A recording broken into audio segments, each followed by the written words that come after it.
Bom dia a todos. Mais uma vez, nós fazemos aqui a coletiva para tratarmos de assunto de extrema importância da nossa cidade de São Paulo, a capital mundial da vacina, com relação à pandemia. Queria inicialmente agradecer a presença que participa conosco aqui dessa coletiva, do vereador Fábio Riva, líder do governo na Câmara. Aproveitar a presença do vereador Fábio Riva, agradecer a todos os vereadores por todo o trabalho que vem desenvolvendo em parceria com a Prefeitura. Nossos secretários municipais, Edson Aparecido, secretário da Saúde, também conosco aqui o secretário de Educação, Fernando Padula, secretário especial de Comunicação, Marcos Vinícius Simval, nosso secretário adjunto municipal de Saúde, Luiz Carlos Zamarco, meu chefe de gabinete, Vitor Sampaio, nossa secretária executiva de Atenção Básica, Especialidades e Vigilância da Secretaria Municipal de Saúde, a Sandra Sabino, nossa coordenadora do Núcleo de Doenças Agudas Transmissíveis da Divisão de Vigilância Epidemiológica da Covisa, doutora Paula Bisordi, a assessora técnica da Coordenadoria de Vigilância em Saúde, Elaine Rocha, a todos os amigos da imprensa, ao qual eu já reitero mais uma vez os nossos agradecimentos por toda a cobertura nesse período todo, que tem dado e ajudado a informar a população de todos os aspectos referentes às ações da Prefeitura de São Paulo no combate à Covid-19, a pandemia. Agradecer a todos, senhores e senhoras. Hoje é uma informação bastante importante e relevante para todos que vivem aqui na nossa cidade, na cidade de São Paulo. Vocês vão observar dados muito importantes, baseados em técnica, na ciência, elaborado pela nossa equipe da Secretaria Municipal de Saúde, equipe da mais alta qualidade, que a cidade de São Paulo já percebeu, mas eu quero reiterar, pode ter total segurança de todas as ações da Vigilância Sanitária, da Secretaria de Saúde, da Prefeitura de São Paulo, que foram super acertadas e continuam sendo. Hoje vocês terão a oportunidade de conhecer um estudo profundo com relação a vários temas, inclusive a decisão com relação à questão do uso da máscara agora ou daqui há uns dias a liberação. Quero reiterar, estudo técnico, científico, feito os nossos profissionais da Secretaria de Saúde, altamente capacitados e comprometidos com a população da cidade de São Paulo. Por exemplo, quero também fazer um agradecimento muito especial a toda a população de São Paulo, que demonstrou ser uma população que vive aqui nessa cidade, comprometida com a saúde, com a sua proteção, a proteção do próximo. Tanto é que a cidade de São Paulo, só para a gente ter uma ideia, uma comparação, se a gente pegar toda a população de 12 anos para cima, 12 mais, a cidade de Berlim tem aplicado 68,3% de vacinação dessa população, Londres 64,3% e São Paulo 100%. Se analisarmos os dados com relação à segunda dose na população que tem 12 anos mais, a cidade de Londres apresenta 58,3% da população vacinada com as duas doses, a cidade, duas doses ou dose única, a cidade de Berlim 65,3% e com muito orgulho, a capital, a cidade de São Paulo, 78,8% do público acima de 12 anos. Se compararmos, por exemplo, só a população adulta de 18 anos mais, Nova York apresenta com as doses completas, as duas doses ou dose única, 76,6% e a cidade de São Paulo, com muito orgulho, 86,1%. Portanto, somos disparados na frente, a capital que mais vacinou no mundo e que tem a população mais consciente, e também reconhecer aqui o trabalho de toda a nossa equipe de saúde, nos nossos quase 700 pontos de vacinação, uma logística muito bem estruturada, fazer um agradecimento especial a todos os profissionais de saúde, todos, que conseguiram fazer com que a cidade de São Paulo alcançasse essa marca, né? E evidentemente a população de São Paulo, que demonstrou, como eu já disse aqui, muita maturidade, muito compromisso com a ciência, com a saúde. Nos estudos que iremos apresentar aqui hoje, já quero antecipar que a partir de amanhã, onde a gente tem os espaços, teatros, cinemas, que é obrigatório o distanciamento de 1 metro, a partir de amanhã já está liberado, é possível que se faça a utilização dos espaços sem que tenha esse espaçamento de 1 metro entre uma cadeira ou outra, porém, continua obrigatório o uso da máscara. E também orientamos que, mesmo que seja com o público menos de 500 pessoas, como sugestão que faça a solicitação da comprovação de vacina que pode ser obtido através do nosso e-saúde. E para eventos acima de 500 pessoas, continua obrigatório a apresentação do passaporte da vacina, é obrigatório e só pode adentrar espaços com mais de 500 pessoas com a comprovação de que tomou pelo menos uma dose da vacina. Com relação às escolas também, a partir do dia 25/10, o secretário Padula depois vai poder editar melhor, já não terá mais a obrigatoriedade do espaçamento de 1 metro, portanto a questão do rodízio passa a ser superada a partir do dia 25/10. Também vamos estar enviando um ofício ao Ministério da Saúde, como o prefeito Bruno Covas já o fez em janeiro desse ano, solicitando a prioridade da vacinação dos profissionais da área de educação. Nós vamos novamente reiterar esse pedido ao Ministério da Saúde para que a gente possa fazer essa vacinação, como fizemos agora, inclusive, pouco tempo atrás, a solicitação de reforço da 3ª dose para os profissionais da saúde. Esses são os dados preliminares. Só mais uma informação, que acho que é também importante, com relação à vacinação de reforço, que a gente chama aqui de D3, a vacina de reforço, para as pessoas acima de 60 anos ou mais. Nós já aplicamos mais de 617 mil vacinas. Do estudo que a gente vai apresentar aqui, nós teremos no próximo dia 10 de novembro um novo estudo, né? Porque a gente vai estar entre o dia 10 e 15, com certeza com 100% das pessoas vacinadas com o ciclo vacinal completo, ou seja, com a 2ª dose ou a dose única. Vocês vão observar que os estudos que serão apresentados aqui vai ser de muita utilidade, e ressaltar, não poderia ser diferente de dizer que é um estudo inédito no país, é a primeira vez que é apresentado um estudo com esses critérios que vocês vão presenciar agora. Passo então ao secretário Edson Aparecido para com a sua equipe conduzir aqui as apresentações. Boa tarde, prefeito. Nós estamos aqui hoje com a doutora Sandra Sabino, que é a secretária executiva da Secretaria Municipal em Atenção à Saúde.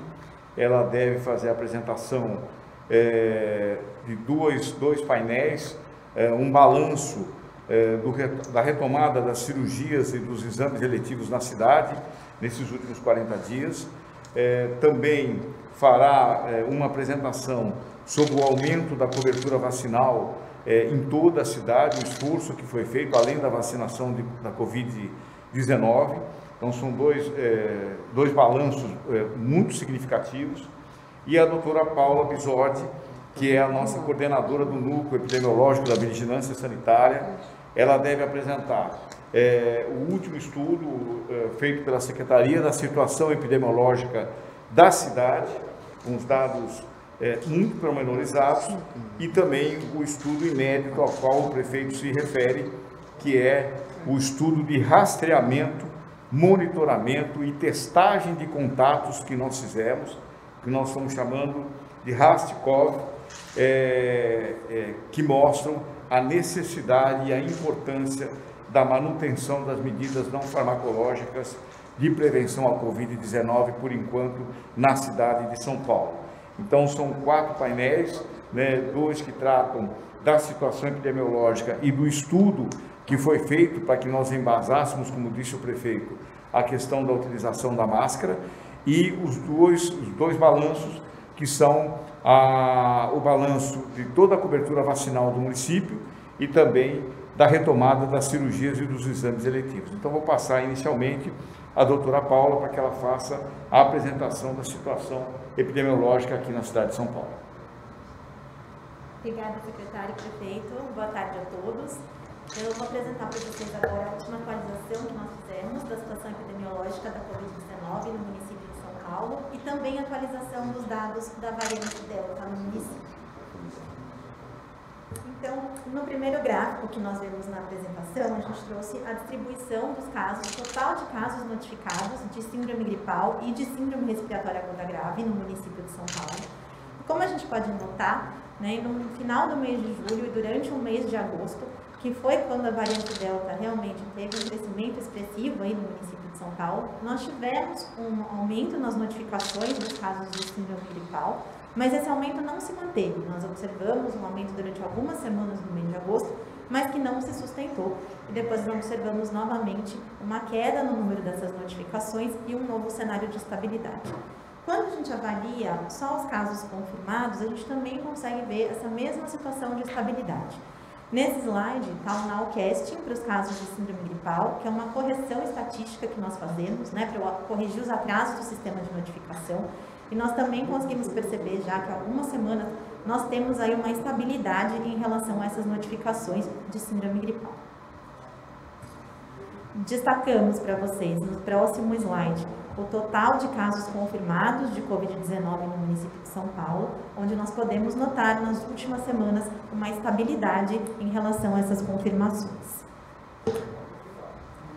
No próximo gráfico, nós temos os casos de síndrome respiratória aguda grave notificados no município de São Paulo.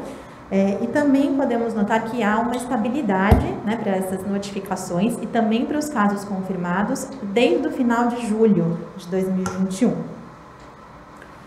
Trouxemos também o nowcast em relação aos casos de síndrome respiratória aguda grave notificados no município de São Paulo, então com a correção dos atrasos que são inerentes ao sistema de notificação. E fica muito claro quando a gente observa esse gráfico, essa estabilidade que nós temos nas notificações, que é percebida desde o final do mês de julho. Também temos atualização em relação aos óbitos, né, aos óbitos notificados e confirmados para a Covid-19. Nesse gráfico, eles estão distribuídos por semana e mês de início dos sintomas. E a gente também pode notar uma diminuição que houve no número dessas notificações de óbitos e agora, nas últimas semanas, um cenário de estabilidade.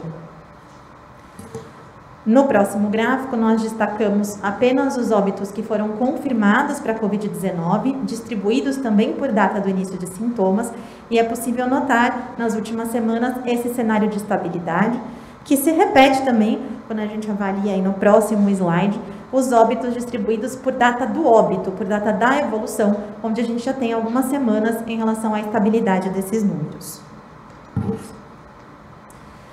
Nesse próximo slide, nós temos a distribuição das taxas de letalidade de síndrome respiratória aguda grave por Covid-19 no município de São Paulo.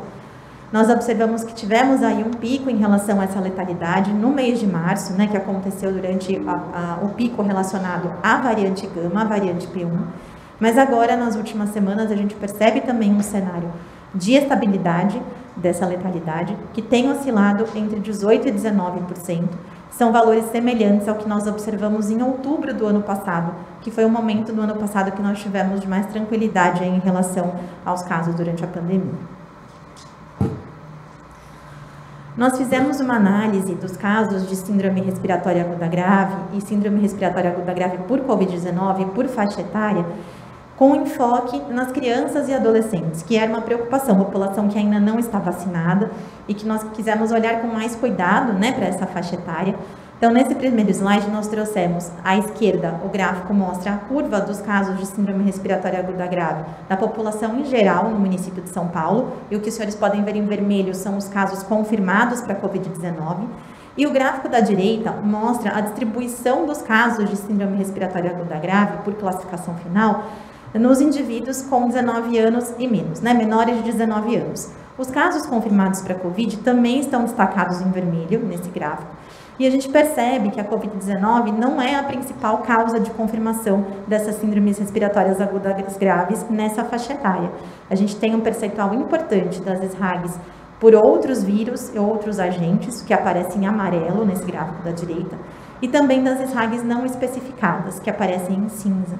Em relação aos casos de Covid, para essa faixa etária, as SRAGs por Covid, a gente também observa um cenário de estabilidade. Não houve um sinal de aumento de SRAGs por Covid-19 na população de crianças e adolescentes até o momento. Nesse próximo gráfico estão os casos de SRAG, síndrome respiratória aguda grave, distribuídos aí por ano de início dos sintomas, por faixa etária. Então, a gente percebe que quando a gente analisa as SRAGs de uma forma geral, observando a população das crianças e adolescentes, há um certo aumento nas notificações, em 2021 em relação a 2020, mas aqui estão todas as SRAGs, considerando também as outras causas, os outros agentes, os outros vírus e as SRAGs não especificadas. Observando então esses dados distribuídas as SRAGs por faixa etária, a gente observa no gráfico aí, distribuídas por mês de início dos sintomas e faixa etária, a linha laranja, que mostra pra gente a faixa etária de 1 a 4 anos, que realmente foi a mais afetada por essas SRAGs de forma geral, a gente considerando então a importância desses outros vírus respiratórios e das SRAGs não especificadas. Trouxemos no próximo slide os números que deram origem a esses gráficos, que a gente acompanha quase que diariamente para monitorar a situação da população por faixa etária. E também a distribuição dos casos de SRAG por faixa etária, comparando aí os anos de 2020 e 2021, que temos monitorado quase que diariamente. Agora, no próximo slide, nós temos a distribuição dos casos de SRAG confirmadas por Covid-19, segundo ano de início dos sintomas e faixa etária. E quando a gente olha os casos especificamente de SRAG por Covid, a gente já vê uma situação diferente. Então, não há uma mudança importante para essa faixa etária, das crianças e adolescentes. A gente já não identifica esse aumento que a gente identifica quando olhamos as SRAGs de forma geral. No próximo gráfico, nós fizemos a distribuição desses casos de SRAG por Covid, também por faixa etária, e quando olhamos, então, para os diagnósticos especificamente de Covid-19, não há tendência de aumento, para esses casos de Covid, para a população menor de 19 anos. Trouxemos também os números, a distribuição por faixa etária, que deram origem a esses gráficos e que a gente acompanha aí diariamente, distribuídos por faixa etária, por mês e por ano de início dos sintomas. E, por fim, em relação a essa análise das faixas etárias, nós fizemos uma distribuição dos casos de SRAG hospitalizados nesses indivíduos aí de 0 a 19 anos, e a gente nota que o que impacta mesmo nesses dados são as SRAGs não especificadas. Existe uma tendência de aumento discreta nos últimos meses para as SRAGs causadas por outros agentes e outros vírus respiratórios, mas as SRAGs por Covid, que é a linha vermelha no gráfico, a gente não observa realmente uma tendência de aumento, a gente tem um cenário estável, aí não há no momento tendência de aumento de SRAGs por Covid para essas faixas etárias de crianças e adolescentes. Trouxemos também uma atualização em relação aos surtos de síndrome gripal. Então, nesse primeiro gráfico, nós temos a distribuição desses surtos de síndrome gripal por semana e mês do início dos sintomas e por local de ocorrência. Quando a gente observa essa curva, a gente percebe que a variação aí desses surtos notificados acompanha a curva epidêmica dos casos no município. Então, quando temos picos aí em relação aos casos, isso se reflete também nos surtos. E em 2021, nós tivemos um percentual significativo de surtos ocorridos em unidades escolares por conta da volta, das atividades escolares, da volta às aulas. No próximo slide, nós temos aí alguns destaques em relação aos dados desses surtos de síndrome gripal nas unidades escolares. Então, em 2021, 80% de todos os surtos que foram notificados ocorreram em unidades escolares. Nós tivemos mais de 13 mil casos de síndrome gripal, suspeitos de síndrome gripal envolvidos nesses surtos, e 70% desses surtos foram confirmados para Covid-19. É importante destacar, nesse próximo slide, a gente fez uma distribuição dos casos envolvidos nos surtos de síndrome gripal por faixa etária. E aí a gente percebe que mais de 60% dos casos ocorridos nesses surtos em escolas aconteceram em adultos, na faixa etária entre 20 e 69 anos. E 20% dos casos se concentraram nas crianças de 1 a 4 anos. No gráfico de baixo, essa linha vermelha significa o número de surtos que foi notificado de síndrome gripal em unidades escolares, e nós tivemos aí algumas oscilações, né, durante o ano relacionadas ao pico que aconteceu em março em relação à variante P1 e o retorno das atividades escolares, mas atualmente nós não vemos tendência de aumento no número desses surtos em unidades escolares, a situação é estável no momento. E por fim, nós trouxemos as atualizações em relação às variantes de preocupação e principalmente a variante Delta. Então, só para relembrar que nós continuamos monitorando, né, a OMS monitora 4 variantes de preocupação hoje, as variantes Alfa, Beta, Gama e Delta, mas nós trouxemos hoje a atualização em relação à variante Delta no município de São Paulo. Nesse slide a gente tem a distribuição dos sequenciamentos feitos pelo Instituto Butantan. Esse é um dado aberto, está disponível no site do Instituto Butantan sobre os sequenciamentos realizados para a Grande São Paulo. Esse dado não é só do município, mas a gente percebe que a partir da semana 29, ou semana 30 de 2021, houve um aumento progressivo no percentual dos casos, né, identificados como variante Delta na Grande São Paulo, até que a variante se torna aí predominante circulando na Grande São Paulo. Na semana 37 de 2021, já representava quase 90% dos casos sequenciados, né, de Covid-19 na Grande São Paulo. No próximo slide, nós trouxemos a distribuição percentual dessas linhagens do SARS-CoV-2, identificadas por sequenciamento pelo Instituto Butantan, para os casos do município de São Paulo. E a gente percebe, então, a partir também da semana 30 de 2021, que há um aumento progressivo dos sequenciamentos que identificaram a variante Delta. Tudo que os senhores veem no gráfico em amarelo e tons de laranja são os casos que são de variante Delta, em azul e verde os sequenciamentos das linhagens da variante Gama, da P1, e em poucas semanas a gente percebe que essa variante se tornou então predominante, e os dados da semana 37 nos mostraram aí que no município de São Paulo, quase 96% dos casos sequenciados identificaram a variante Delta. No último slide, o próximo da apresentação, nós destacamos esse dado, né, dessa última semana que nós temos as informações do sequenciamento, mostrando esses 96% de casos identificados da variante Delta e 2% dos casos sequenciados apenas representaram casos da variante Gama. Mesmo com esse avanço, então, da variante Delta, nós não tivemos um impacto importante nos casos e na curva epidêmica do município de São Paulo. Obrigada.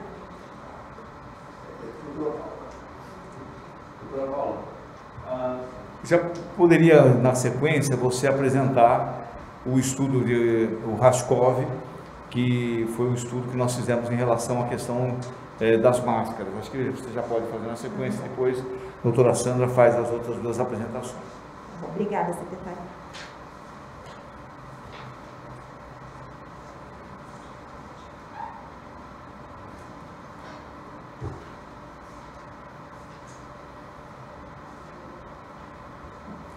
Então, nós vamos apresentar agora uma ação que nós fizemos de avaliação de monitoramento e rastreamento de contatos de casos confirmados de Covid-19 no município de São Paulo, que nós chamamos de RAST-CoV.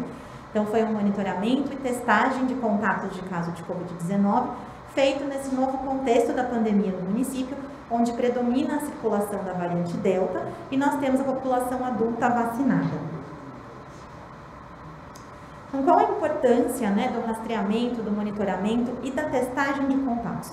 Então, esse rastreamento e monitoramento dos casos e contatos de Covid-19 é uma das medidas estratégicas para que a gente consiga reduzir a transmissão da doença. Né? E essa estratégia é muito importante, né, de ser feita desde a suspeita do caso de Covid-19. Essa estratégia de rastreamento, monitoramento e também quarentena dos contatos possibilita que a gente identifique e isole novos casos, né, e previna o surgimento de casos secundários a partir de um caso índice que foi confirmado. Qual a definição, então, desses contatos? Quem são os contatos próximos dos casos suspeitos ou confirmados de Covid-19?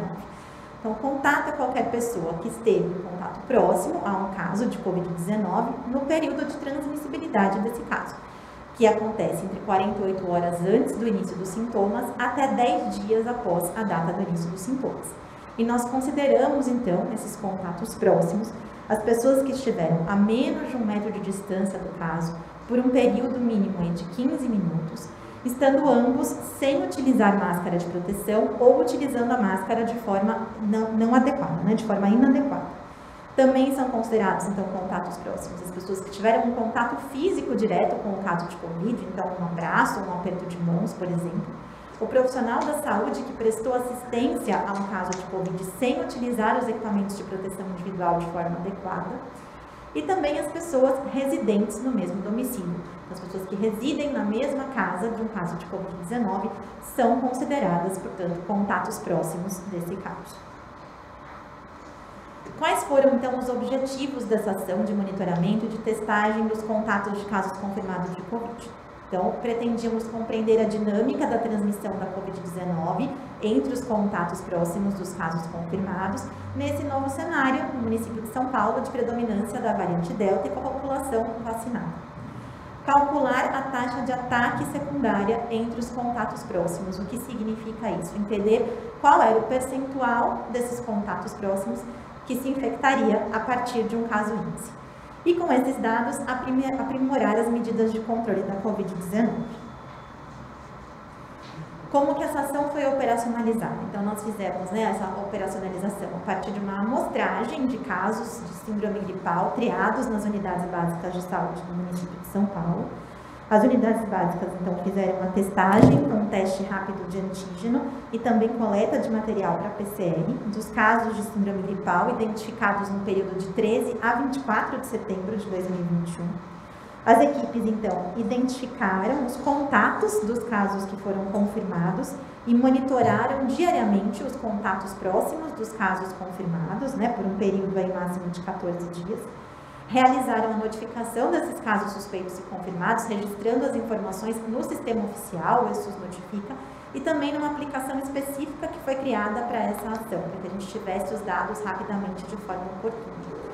E para os contatos desses casos confirmados, foi oferecida então a testagem com um teste rápido de antígeno também em período oportuno, a partir do 10º dia após o contato com o caso confirmado. Em relação aos resultados que nós avaliamos, né, obtivemos, foram 16.589 pacientes, né, casos de síndrome gripal triados nas nossas unidades básicas de saúde, e desses, 2.359 tiveram um teste rápido de antígeno reagente. Então, foram 2.359 casos confirmados, o que significou uma positividade de 14,2%. Né? Essa positividade teve alguma variação quando a gente avalia os dados por região da cidade, né? Mas tivemos aí para o município todo 14,22% de positividade para os casos triados. 456 UBSs tiveram pelo menos um caso triado, né? Foi uma média de 36,4 casos triados por UBS, com mediana de 32 casos triados por UBS, e a gente tem uma representação gráfica da distribuição da frequência do número de casos triados por unidade básica de saúde. Em relação aos casos reagentes, nós tivemos então 418 casos com teste rápido de antígeno reagente, 5,6 casos reagentes por UBS em média, com mediana de 5 casos reagentes por unidade básica, e temos também a distribuição da frequência do número de casos de reagentes por UBS. Em relação aos contatos, né, o monitoramento desses contatos. Então, lembrando que nós partimos de 2.359 casos confirmados, dos quais nós então monitoramos os contatos, né? O número de contatos registrados foi 3.408, e nós tivemos 1.395 pacientes com pelo menos um contato cadastrado para monitoramento. A média de contatos registrados por paciente foi 2,44, com uma mediana de 2 contatos por paciente. Nós investigamos também a relação desse contato próximo com o paciente, e a grande maioria desses contatos eram contatos intradomiciliares, né, de pessoas do mesmo domicílio. 88% desses contatos eram pessoas residentes no mesmo domicílio do caso. Tivemos 9,3% de contatos familiares, mas que residiam em outro domicílio, 1,2% de contatos de ambiente de trabalho, e aí menos de 1% de contatos que eram contatos de ambientes de escola, ou de eventos sociais, ou outros tipos de eventos. Em relação à avaliação, então, desse monitoramento, para esses 3.408 contatos que foram monitorados, foram cadastrados 15.611 monitoramentos, lembrando que esses contatos foram monitorados diariamente por um período máximo de 14 dias. Nós tivemos aí praticamente 80% dos contatos com algum monitoramento registrados. A média de monitoramentos realizados foi de 5,7 por contato, com uma mediana de 6. Para os contatos desses casos confirmados de Covid-19, existe então a orientação de quarentena desses contatos, para que a gente consiga interromper a cadeia de transmissão da doença. E nós investigamos então o status da quarentena desses contatos que foram monitorados. Em relação ao status da quarentena, 66,4% dos contatos permaneciam em quarentena quando foi avaliado esse monitoramento, então seguiram as orientações de quarentena, as orientações fornecidas pelas unidades básicas de saúde. 12,1% dos contatos referiram que não permaneceram em quarentena e tivemos aí 21% sem informação em relação ao status dessa quarentena. Investigamos também os motivos para que não fosse realizada essa quarentena dos contatos.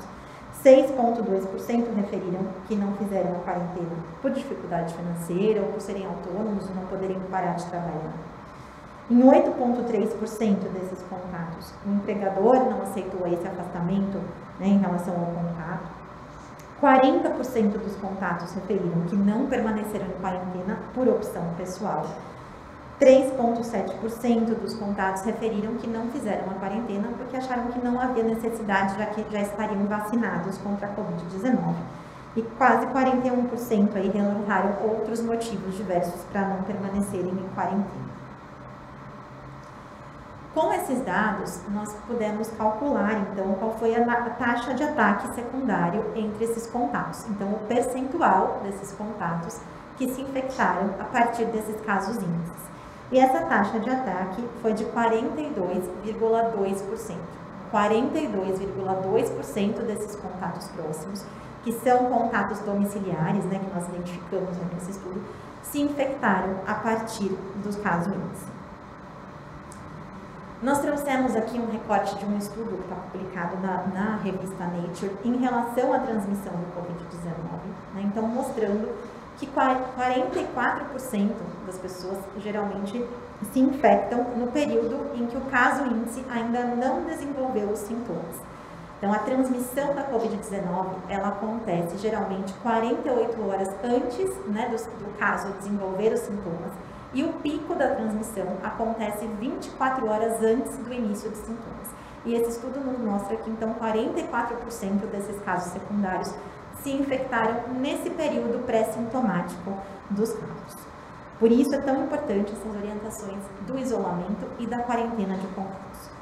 E quais foram então as conclusões e as recomendações que a gente pode fazer a partir dessa avaliação? Então, considerando que nós tivemos essa taxa de ataque de 42,2% dentre os contatos domiciliares, e lembrando que o início da transmissão vai acontecer 48 horas antes do início dos sintomas, e o pico dessa transmissão acontece 24 horas antes do início dos sintomas. Isso reforça para nós a importância da gente ter uma orientação adequada de isolamento precoce dos casos suspeitos. Então, o caso ser realmente identificado precocemente e isolado precocemente. E da orientação do monitoramento e da quarentena dos contatos próximos. Lembrando que esses contatos, se infectarem, vão começar a transmitir a doença antes de terem os primeiros sintomas. Por isso que é tão importante essa orientação da quarentena desses contatos. E além disso, lembrando que essa taxa de ataque que nós calculamos, o que a gente conseguiu de informações com essa ação, era principalmente de contatos intradomiciliares, então pessoas que, como a gente lembrou lá no começo da definição de contato próximo, são contatos íntimos que ficam muito próximos, por mais de 15 minutos sem usar a máscara. A importância da manutenção dessas medidas não farmacológicas de prevenção, principalmente o uso da máscara, que é um aliado muito importante para evitar a transmissão da doença. Obrigada. Bem, secretário Edson Aparecido, só ressaltando então que, baseado nos estudos elaborados pela Secretaria de Saúde, cidade de São Paulo, não vai, nesse momento, fazer a liberação com relação à exigência de uso da máscara, que nós só poderemos ter no próximo dia 10 de novembro, no mínimo, até o dia 10 de novembro, um novo estudo que possa trazer uma nova posição. Então, enfatizando, de acordo com os estudos apresentados aqui pela Secretaria de Saúde, que a doutora Paula vai poder apresentar, na cidade de São Paulo permanece o uso obrigatório de máscara.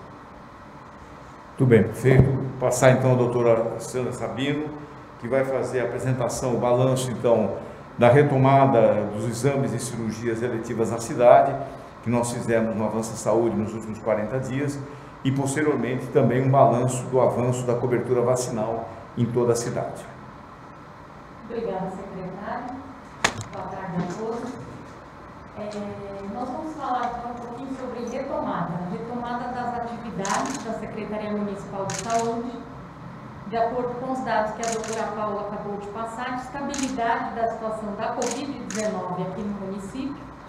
Então, nós podemos já discutir um pouco a volta das ações. Então, o Avança Saúde, Cirurgias e Exames, ele teve início no dia 2 de agosto, e nós vamos falar um pouquinho dessas atividades que são cirurgias e exames desde o início de 2021. Então, na cidade de São Paulo, nós temos 17 hospitais de dia que fazem esses exames e cirurgias e que estão dentro do projeto Avança Saúde, que é uma nova maneira de organizar os exames e as cirurgias aqui na cidade de São Paulo. Nós trazemos para os hospitais dia cirurgias de média complexidade e alguns exames que só eram feitos nos hospitais. Então, em 2021, desde o início do ano, nós fizemos, comparando 2019, 20 e 21, nós já fizemos até julho de 2021, com relação a consultas de especialidades aqui na capital, quase 50% do realizado em 2019. Portanto, mostrando uma retomada quase integral do que era feito antes da pandemia. Os procedimentos ambulatoriais nos HDs também demonstram uma retomada. Ou seja, comparando 2019 a janeiro a julho de 2021, nós já realizamos 47% do total de procedimentos ambulatoriais de todo o ano de 2019, indicando quase a retomada integral dos procedimentos ambulatoriais antes da pandemia.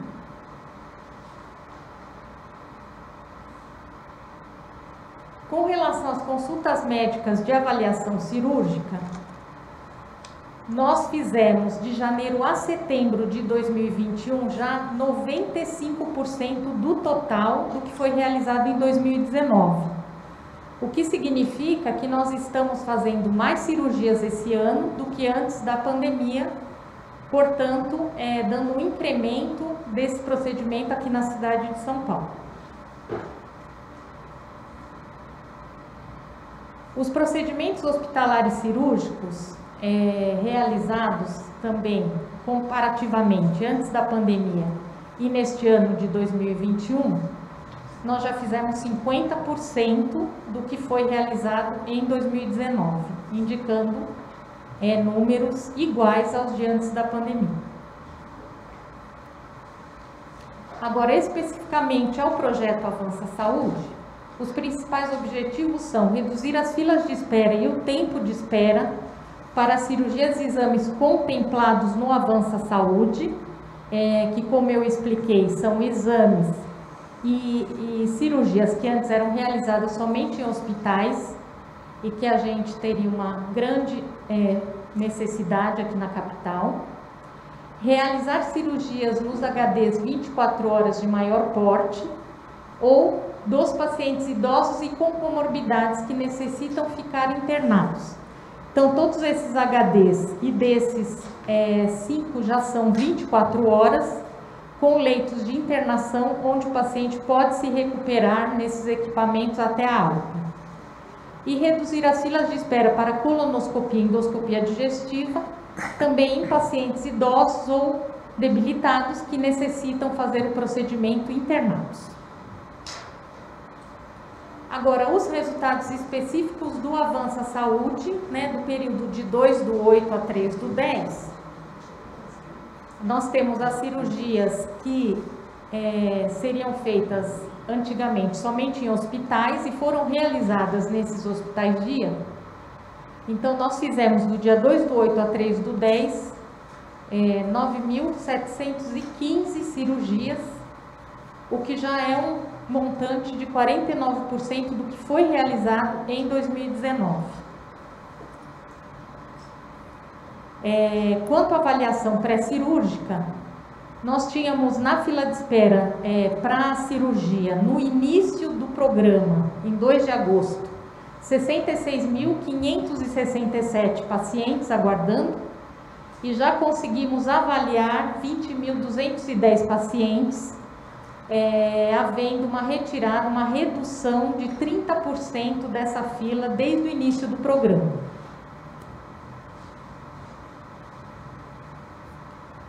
Então, as cirurgias e exames realizadas nesses HDs elencados nesse período foi num total de 9.715 cirurgias, dando destaque à colecistectomia, que é a retirada da vesícula, que já foi feito em 261 pacientes nesses hospitais dia, 2.006 colonoscopias e 4.720 endoscopias de pacientes vulneráveis que seriam realizadas somente na rede hospitalar. Então, como resumo desse período, lembrando que são apenas 60 dias de Avança Saúde, nós já fizemos a avaliação cirúrgica de 20.210 pacientes, reduzimos as filas de espera do início do projeto para a cirurgia geral em 21%, para colonoscopia em 53%, para endoscopia 68%, realizamos 9.715 cirurgias, fizemos procedimentos diagnósticos cirúrgicos, 7.292 procedimentos e 261 colecistectomias, que, como eu disse, eram realizadas em hospitais.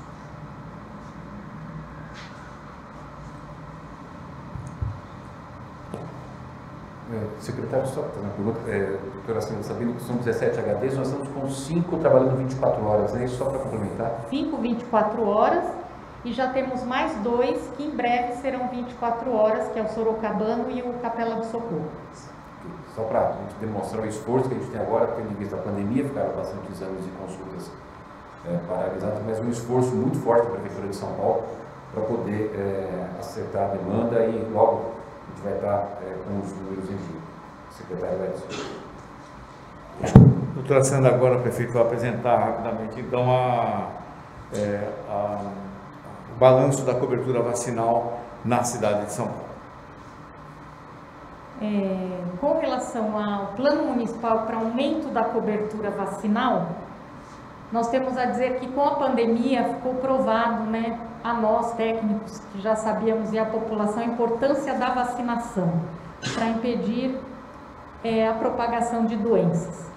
Então, nesse sentido, nós acompanhando a cobertura vacinal da vacina das crianças e jovens aqui na cidade de São Paulo, nós temos desde o ano de 2011 algumas coberturas que não atendem ao preconizado pela OMS. Então, nós precisamos fazer um trabalho para ampliar a cobertura vacinal, e é esse esforço que nós, da Secretaria Municipal de Saúde, vamos fazer para ampliar essas coberturas a partir deste sábado, onde nós vamos lançar o De Olho na Carteirinha. O De Olho na Carteirinha é um plano municipal para aumento da cobertura vacinal. Qual é o objetivo dele? Reforçar a proteção individual das crianças e adolescentes e ampliar a cobertura para todas as vacinas, para evitarmos novas epidemias. Resgatar a importância da carteirinha de vacinação como um documento da criança e sensibilizar os pais e responsáveis sobre a importância de mantê-la atualizada. E garantir o direito de toda criança e adolescente da proteção contra as doenças imunopreveníveis. Neste plano, nós vamos promover a criação do link de olho na carteirinha. Acho que precisa passar aqui isso. Nós vamos criar um link, que é uma plataforma online, que vai se chamar de Olho na Carteirinha, para a digitação dos dados das crianças e adolescentes com as carteirinhas atrasadas. E essa informação será enviada diretamente para a UBS da sua residência, que fará a busca ativa desse jovem ou dessa criança e atualizará essa carteirinha de vacinação. Para ampliação da vacina BCG, nós vamos capacitar todas as maternidades do município, visto que essa vacina é feita ainda na maternidade quando a criança nasce. Nós vamos fazer uma avaliação mensal dessa cobertura vacinal por regiões, com foco naquelas com menores coberturas. Vamos avaliar, supervisionar e monitorar ponto a ponto os dados das aplicações nas salas de vacina, públicas e privadas, desde a aplicação até o registro do Sistema Federal, que é o SIPNI. Vamos fazer monitoramento das digitações e capacitação de todas as salas de vacina, públicas e privadas, para que essa informação seja garantida e correta. Os investimentos que nós já fizemos para melhorar a rede de imunização aqui no município de São Paulo são inúmeros. Entre eles, já houve ampliação de 135 câmaras de imunobiológicos com sistema no-break, ampliação de 56 freezers horizontais, 2.304 caixas térmicas de polietileno, que são as caixas que a gente leva aos postos volantes, com as vacinas perfeitamente condicionadas, 21.000 bobinas reutilizáveis de gelo para a conservação das vacinas dentro das caixas térmicas, 2 caixas térmicas container, que elas guardam a temperatura ideal por até 96 horas, 250 termômetros digitais e 70 tablets. Também investimos muito aqui no município de São Paulo na compra de insumos para que não haja em nenhum momento nenhum problema que possa interromper a vacinação no município. Então, as ações para atualização de carteirinhas de vacinação vão ser basicamente a criação da plataforma digital de olho na carteirinha, onde todos os serviços terão acesso a esse link, onde vão ser colocados o nome e endereço da criança com a carteirinha em atraso, para que a UBS faça a busca ativa. E atuaremos em 3 principais eixos: nos serviços de saúde, nos serviços de educação e também junto à sociedade civil, através dos consultórios particulares de pediatras e também das clínicas de vacina. Nos serviços de saúde, que são os equipamentos da rede pública, nós vamos ter a participação de todos os equipamentos de saúde, que são 1.016 equipamentos aqui da rede municipal, e cada equipamento adotará uma estratégia no seu processo de trabalho em que ele vai pedir a carteirinha de vacina aos pais ou o acompanhante dessa criança que vai passar em atendimento nessa unidade. Junto aos equipamentos da rede privada, nós vamos ter a participação de hospitais, clínicas privadas e pedir o apoio da Sociedade de Pediatria. E os consultórios de pediatria, pediatras e clínicas de pediatria poderão comunicar também através do de olho na carteirinha as UBSs, aquelas crianças que estão com as vacinas atrasadas, para que as UBS façam o acolhimento dos responsáveis e a vacinação das crianças. Nos serviços de educação, nas escolas públicas, nós estamos fazendo parcerias com as secretarias municipal e estadual de educação, em que as escolas também solicitarão cópia das carteirinhas de vacina, e um funcionário da UBS de referência dessa escola vai avaliar as carteirinhas em atraso, para que a escola notifique os pais que eles precisam atualizar essa carteirinha. Essa mãe vai ter que ir até a UBS, e a UBS, após fazer essa dose, ela dá um carimbo na filipeta, né, comprovando que a criança atualizou a carteirinha e esse documento é entregue novamente à escola. Nas escolas privadas, nós vamos entrar em contato com o sindicato das escolas particulares e vamos tentar fazer uma parceria de orientar que elas também façam o pedido da cópia dessas carteirinhas no ato da matrícula, e eles também receberão um link para notificar as vacinas em atraso às nossas unidades de saúde. Com relação à sociedade civil, nós vamos fazer estratégias de comunicação disponibilizadas em locais de grande circulação. Aí no vídeo vocês veem a foto do nosso banner, que vai ser disponibilizado a todas as UBSs com o logo do projeto. Compartilhamento das artes sobre o tema com um selinho. Essa empresa apoia a vacinação e proteção das crianças. E tendo como proposta a parceria com as grandes redes e representantes de atividades econômicas dos territórios, como, por exemplo, supermercados, shopping center, para que eles, esse logo, esse apelo, né, da Secretaria Municipal de Saúde de manter as carteirinhas atualizadas, seja compartilhado com o máximo da população possível que circula nesses estabelecimentos territoriais. Lembramos que agora, neste sábado, dia 16/10, nós vamos dar início, então, ao programa de Olho na Carteirinha, e ele se inicia com o dia V, que é o dia de atualização de carteirinha, onde todas as UBSs do município, as 469 UBSs, estarão abertas para fazer a atualização da carteirinha das crianças e adolescentes. Elas estarão abertas das 8 às 17 e farão exclusivamente o atendimento a essas crianças e jovens. A vacinação contra a Covid-19 ela é mantida no sábado, mas ela será feita nos mega drives, megapostos e na rede de farmácias parceiras. Então, com isso, nós esperamos ter um grande impacto na cobertura vacinal aqui da cidade de São Paulo, melhoria dessas coberturas, para que a gente possa evitar realmente o aparecimento de outras epidemias, e precisamos sim do apoio dos pais e responsáveis para que nesse esforço em conjunto a gente consiga alcançar nossos objetivos. Muito obrigada. Obrigado, doutora Sandra Sabino. Muito orgulho, bastante orgulho. Iresse devolver a palavra para o professor Aparecido, passar a palavra para o nosso vereador Fábio Riva, líder do governo da Câmara Municipal. Prefeito Ricardo Nunes, muito bom dia a todos. Bom dia, secretário Edson Aparecido. Uma palavra muito breve. Queria primeiro dizer que é uma honra estar aqui representando a Câmara Municipal, as vereadoras e os vereadores da cidade de São Paulo, que desde o início da pandemia não mediram esforços, prefeito, em votar projetos importantes para a cidade de São Paulo, notadamente para a área da saúde.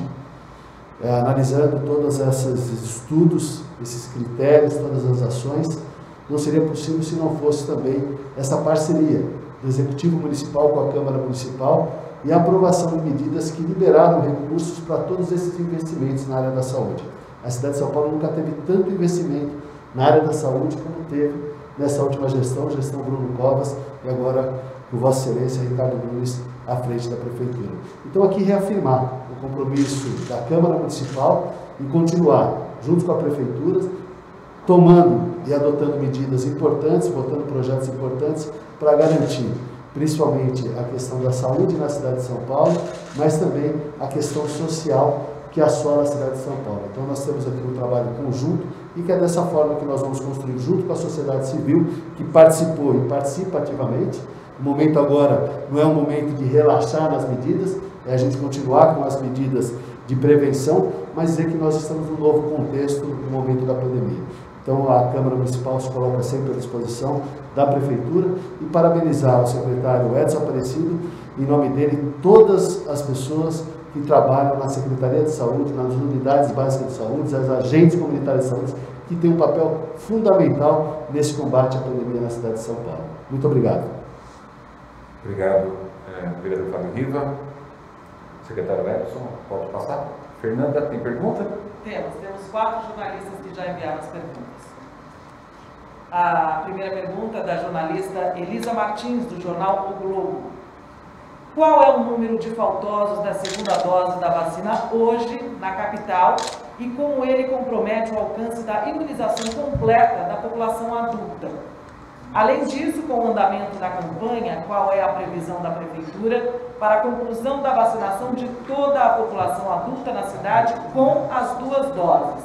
E um complemento é se é possível uma flexibilização do uso de máscara em locais abertos. Bom, nós temos hoje 533.935 pessoas que são chamados faltosos com mais de um dia para tomar a segunda dose. A cidade alcançou ontem 86% da população adulta com a segunda dose, ou seja, com a imunização completa. Temos feito um esforço muito grande de busca ativa todos os finais de semana, onde inclusive nesses feriados, por exemplo, tivemos todas as nossas unidades abertas nesse esforço de busca ativa. Normalmente esse número tem se mantido elevado por conta de que agora nós estamos fazendo a vacinação de D2, também de grupos de faixa etária muito grande aqui na cidade de São Paulo, que são aqueles entre 25 e 30 anos, mas sempre e durante a semana essas pessoas têm dificuldade no comparecimento, principalmente porque trabalham.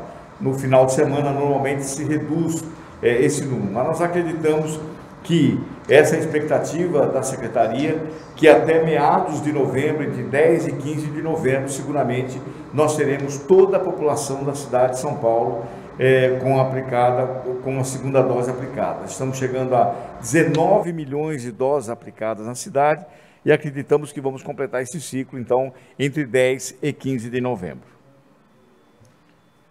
Teve um complemento, secretário, com relação à liberação, flexibilização de máscara em locais abertos. Não, como o prefeito Ricardo Nunes havia nos pedido exatamente esse estudo que foi apresentado pela doutora Paula Bisordi, o prefeito já aqui anunciou, um estudo inédito que foi feito na cidade de São Paulo, nos recomenda então a permanência da utilização de máscaras, né, tanto em ambientes fechados como em ambientes abertos. O prefeito, nós devemos fazer uma nova apresentação, uma nova rodada desse estudo até o dia 10 de novembro, mas permanece obrigatório o uso de máscara na cidade de São Paulo. O jornalista André Vieira, do Metro Jornal. Quais fatores explicam o comportamento da variante Delta no município, que se tornou dominante, mas não produziu um aumento no número de casos? Secretário. Doutora Paula. Doutora Paula, pode responder? Então, o município de São Paulo tinha Só por cima, vivenciado... doutora Paula. O município tinha vivenciado muito recentemente um pico importante no número de casos em decorrência da variante Gama, da variante P1. E quando a variante Delta foi identificada, então, pela primeira vez no município, e rapidamente, em algumas semanas, ela passa a ser predominante, esse mesmo período coincidiu com um avanço importante que nós tivemos da vacinação, né? Então, com um aumento expressivo das coberturas vacinais da vacina para o Covid-19. E, além disso, nós tivemos também, apesar da retomada econômica, da reabertura, a manutenção das orientações das medidas não farmacológicas, né, para a população, evitar sempre que possível as aglomerações, manter o uso da máscara. Então, esses fatores foram muito importantes para que a gente não tivesse um aumento expressivo de casos relacionados à variante Delta. Agora a pergunta do jornalista Luca Castilho, do jornal Agora São Paulo. Quanto por cento das escolas municipais estão preparadas para receber 100% dos alunos presenciais? A rede municipal está apta a lotar as salas de aula de novo? E ainda no eixo educação, complementando com a jornalista Maíria de Jaimo, da Rádio Bandeirantes. A Prefeitura de São Paulo pretende tornar a presença de alunos obrigatória nas escolas municipais e a partir de quando essa presença se torna obrigatória, e aí ela coloca que como isso irá se proceder, já que existe uma lei de agosto de 2020 que exige que a presença seja opcional enquanto durar o período de emergência ocasionado pela pandemia. Para responder essas questões, Fernando, secretário... eu queria pedir se o secretário Padula pode já responder, está aqui o secretário de Educação. O senhor quer que repete as perguntas ou já...